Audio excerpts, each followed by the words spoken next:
집으로 돌아온 며칠 동안 김민주는 악몽에 시달렸다.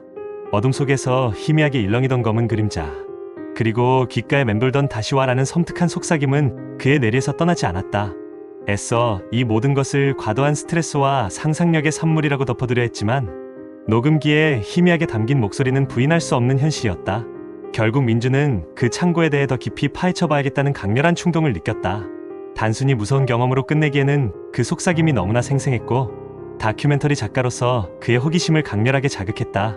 그는 지역의 역사 자료를 다시 뒤지고 오래된 주민들을 찾아다니며 그 창고에 대한 이야기를 캐물었다. 그러던 중 한 노인으로부터 충격적인 이야기를 들을 수 있었다.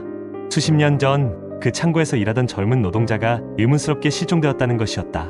경찰은 단순 가출로 사건을 종결했지만 마을 사람들 사이에서는 창고에 무언가 불길한 존재가 깃들었다는 소문이 은밀하게 퍼져나갔다고 했다.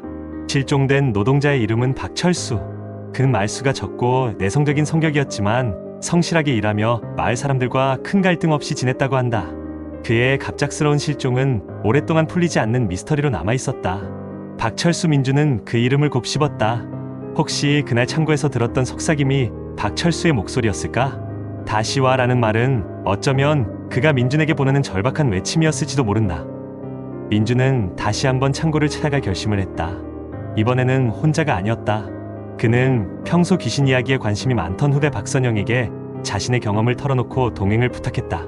선영은 처음에는 망설였지만 민준의 간절한 표정과 흥미로운 이야기에 결국 함께하기로 했다. 밤이 깊어진 시간, 민준과 선영은 다시 그 낡은 창고 앞에 섰다. 어둠 속에서 창고는 더욱 음산하고 위압적인 모습으로 다가왔다.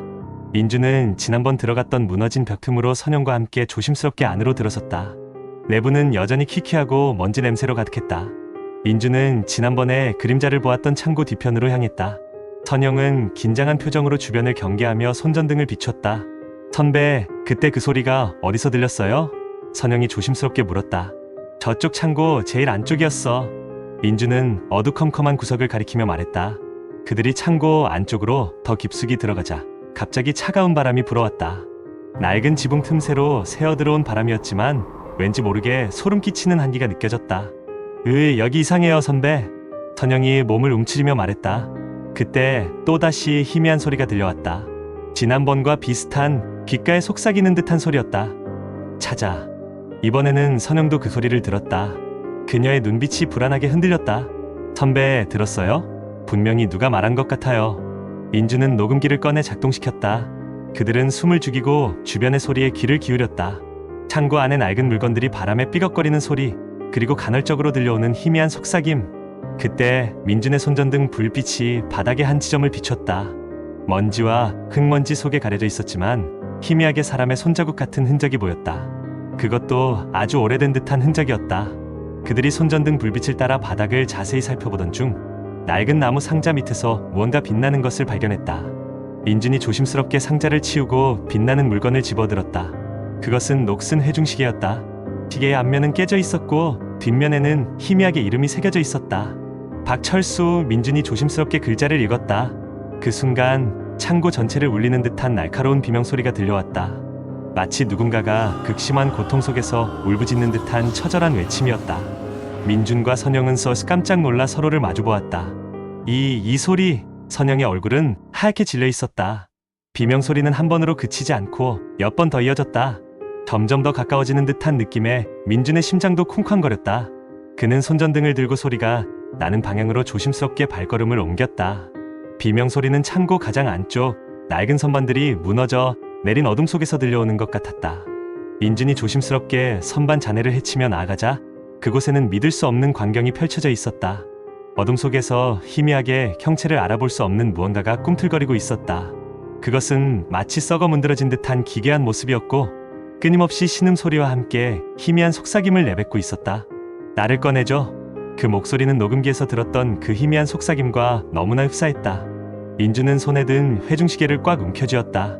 어둠 속에서 꿈틀거리는 형체가 천천히 고개를 들었다.